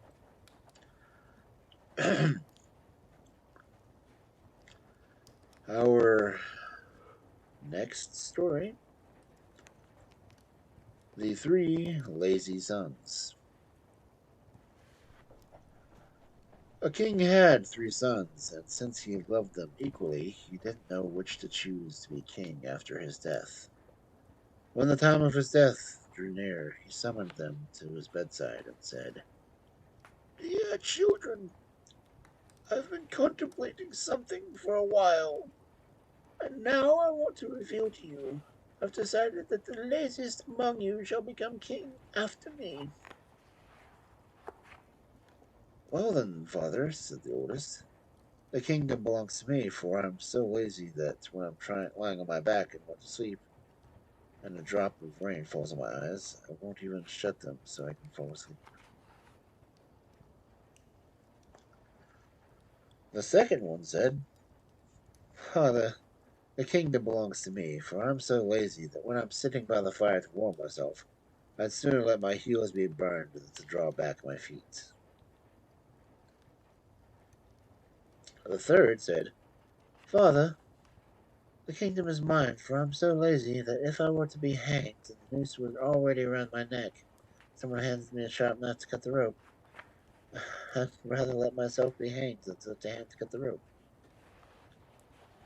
Then the father said, after that, "You've become the others, and you will become king."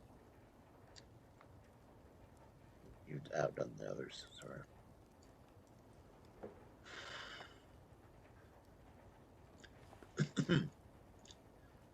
The next story.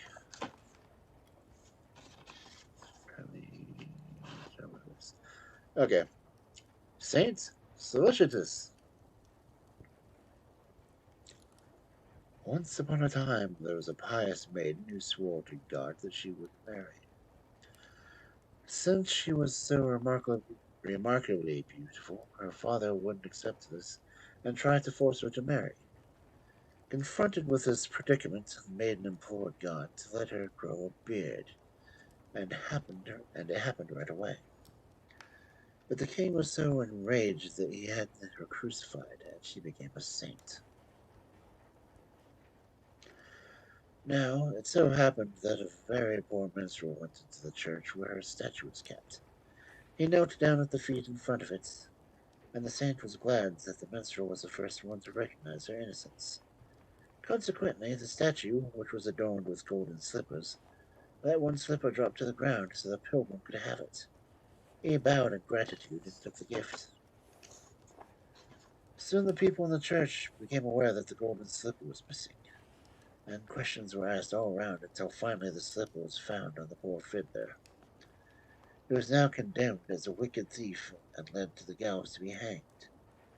The procession went by the church where the statue was standing, and the fiddler requested permission to go inside and pour out his heart and to his benefactress with the fiddle, and say his last farewell. His request was granted, but no sooner had he moved his bow than, behold, the statue let the other golden slipper drop to the ground, and thus demonstrated that he had not committed theft.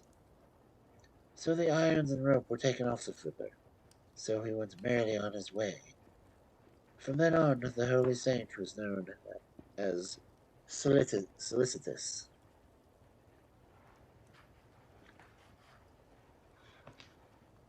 Yes. Book is coming to an end. No. I might make it to the 2 hour mark. Who knows? Looks like he could. Our next story will be fun to pronounce. The Tale About the Land of Cockaigne. In the days of the Land of Cockaigne, I went and saw Rome, and the lantern hanging from a small silk thread. There was a man without feet who outran a fast horse, a keen-edged sword that sliced a bridge in two. Then I saw a young ass with a silver nose chasing after 2 quick hares, and a large linden tree grew hotcakes. I saw a scrawny old goat carrying 100 cartloads of fat on its body and 60 loads of salt. No, I haven't lied enough. Then I saw a plow tilling the ground without a horse or ox, and a 1-year-old child threw 4 millstones from Retzburg to Trier, and from Trier to Strasbourg. And a hawk swam across the Rhine, which he had perfect right to do. Then I heard some fish make such a noise together that their clamor reached all the way to heaven, and sweet honey flowed like water from a deep valley to the top of a high mountain. All of this was quite strange.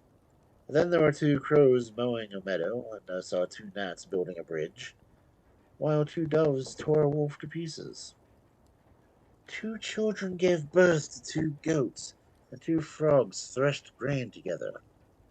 Then I saw 2 mice consecrating a bishop, and 2 cats scratching out a bear's tongue. Then a snail came and killed 2 wild lions. There was also a barber who shaved a woman's beard off, 2 sucking babies who told their mother to keep quiet. Then I saw 2 greyhounds dragging a mill out of the water, and an old, worn-out horse stood there and said that it was all right. In the courtyard there were 4 horses threshing grain with all their might, and 2 goats were heating the stove, and a red crow shoved the bread into the oven. Then a chicken crowed. Cock-a-doodle-doo. The tale was done. Cock-a-doodle-doo.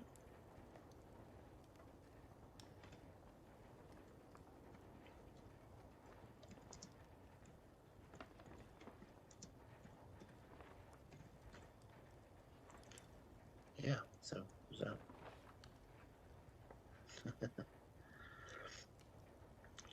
that. Next story. The Tall Tale of Dithmarschen. I want to tell you something. I saw 2 roasted chickens flying swiftly with their breasts turned towards heaven, with their backs towards hell. An anvil and a millstone swam across the Rhine very slowly and softly, and a frog sat on the ice and ate a plowshare of Pentecost. There were 3 fellows on crutches and stilts who wanted to catch a hare. One was deaf, the second blind, the third dumb, and the fourth couldn't move his feet. Do you want to know how they did it? Well, the blind one saw the hare trotting over the field. Then the dumb one called to the lame one, and the lame one caught the hare by the collar. There were some men who wanted to sail on land, set their sails in the wind, and sailed across the wide fields. As they sailed over a high mountain, they were miserably drowned. A crab chased a hare, making it flee, and the high roof was on a cow who had climbed on top of it. In that country, the flies are as large as the goats here. Welcome to Texas.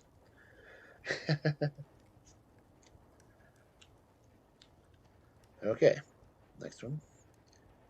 A tale with a riddle. Okay. 3 women were turned into flowers that stood in the field. However, one of them was permitted to spend the night in her own house. Once as dawn drew near, she had to return with her companions in the field to become a flower again. She said to her husband, "If you come and pick me in the morning, I'll be set free, and I'll be able to stay with you forever."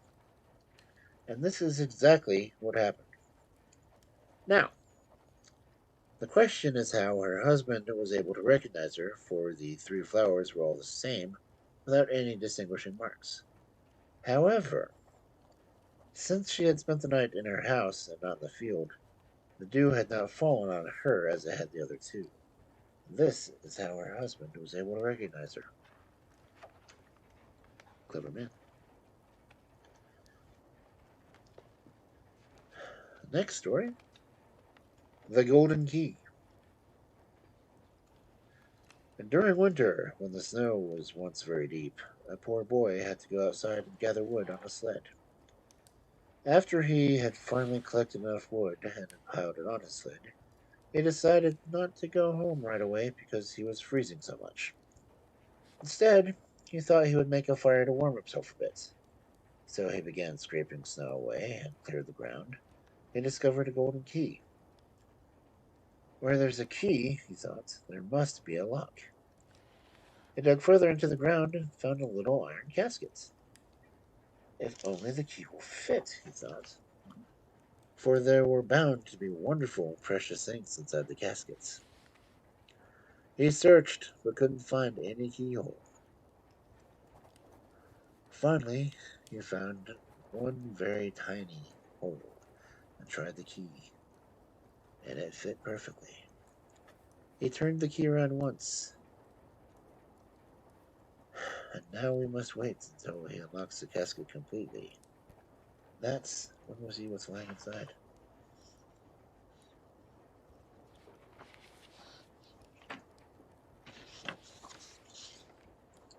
So, Cubs. That was the last story in this book. I'm a little sad about that, actually. The Brothers Grimm stories are always so interesting to read. Now I have to figure out what to read next. So, I'm out of town next week, so I won't be doing anything. Unless I do some random things before I take off. I'm not taking my laptop with me to the mountains, because pretty sure I won't get a decent enough internet signal to really do anything.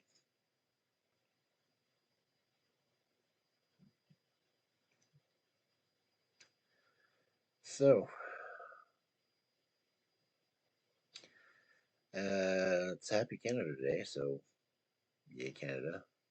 I'm not gonna sing any songs for that because I honestly don't want to try to sing out Canada. But thank you for going into the woods with me.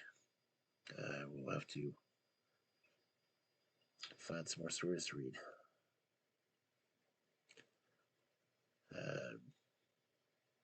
Don't know if anyone's here or not. Well, I haven't seen anyone post in chat.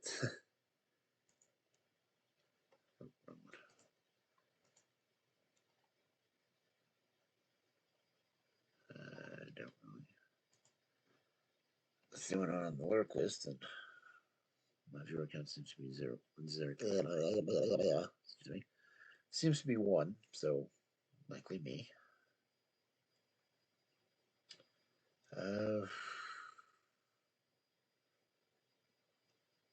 Really don't know what else to do for the night. But we did make it to the 2-hour mark, so I guess we at least accomplished that.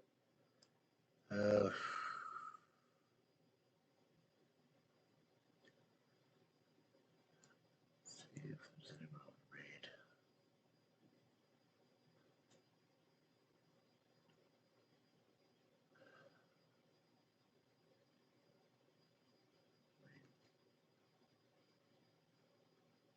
Not that I'd really be pulling a lot of people with me.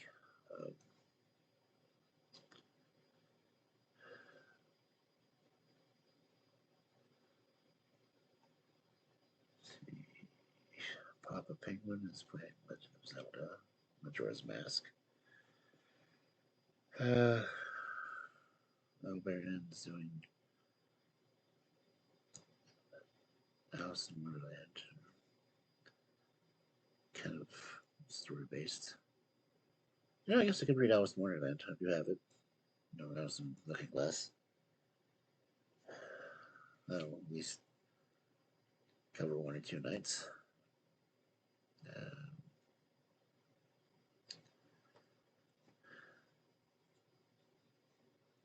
I really am kind of lost for words.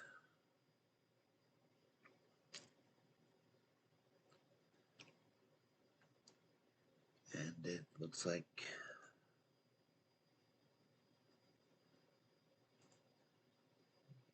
okay, go on YouTube Studio. What's going on? Okay.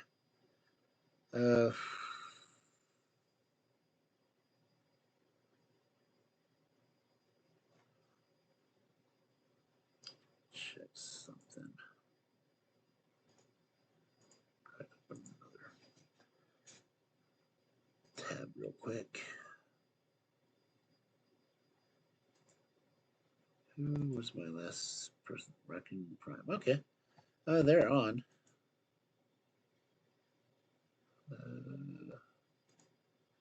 Playing Risk of Rain.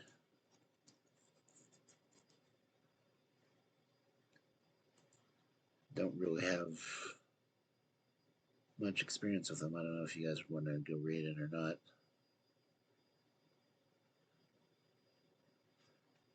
Of course, then I go and I'm watching commercials. So, why is the volume on these other channels so damn loud every time I open it?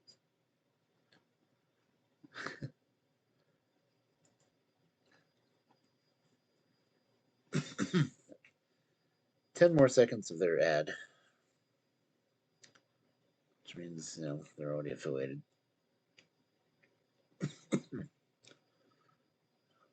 What?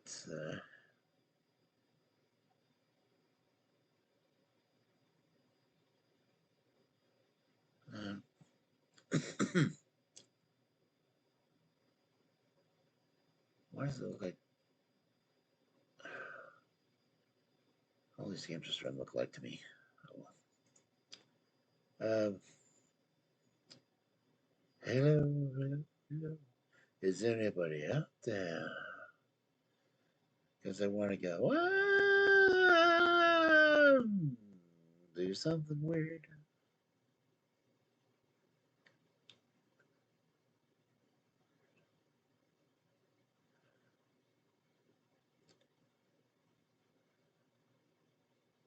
Do I have any friends that are affiliated yet? Besides,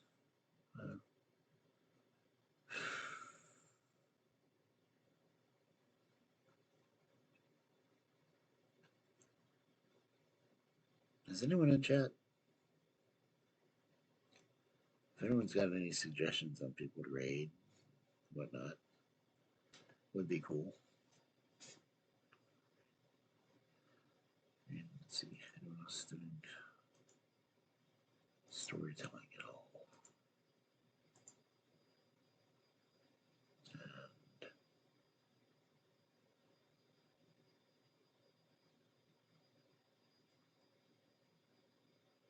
someone doing the actual story time? What the hell?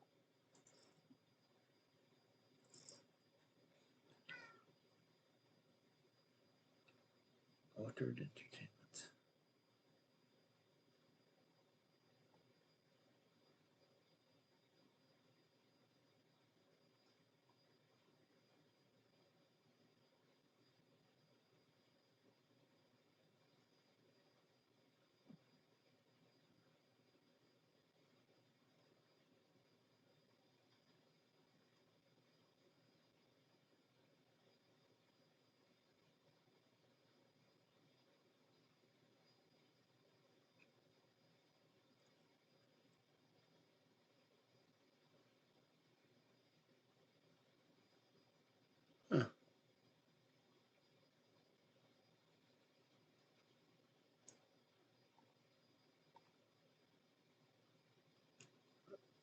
He's reading a story.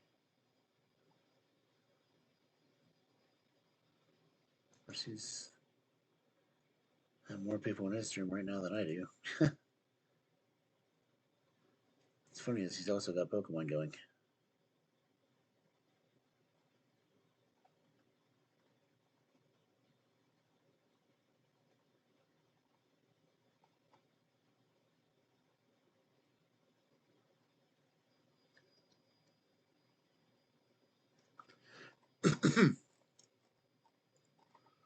Altered entertainment.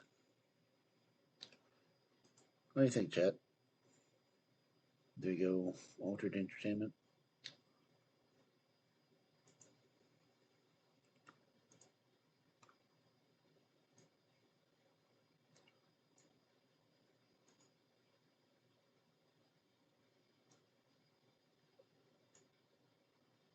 You know what?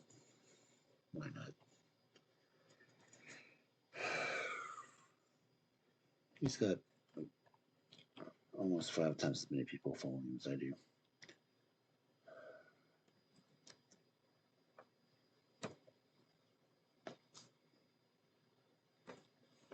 And he's literally just reading the story. So what do you think, Cubs?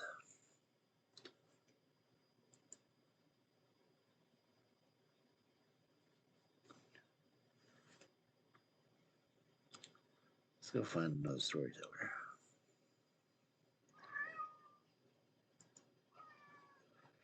So,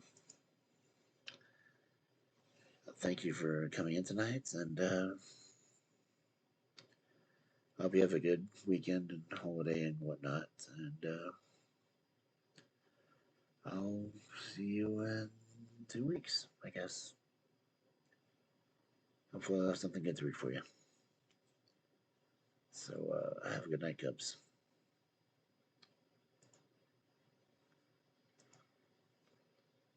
Good night.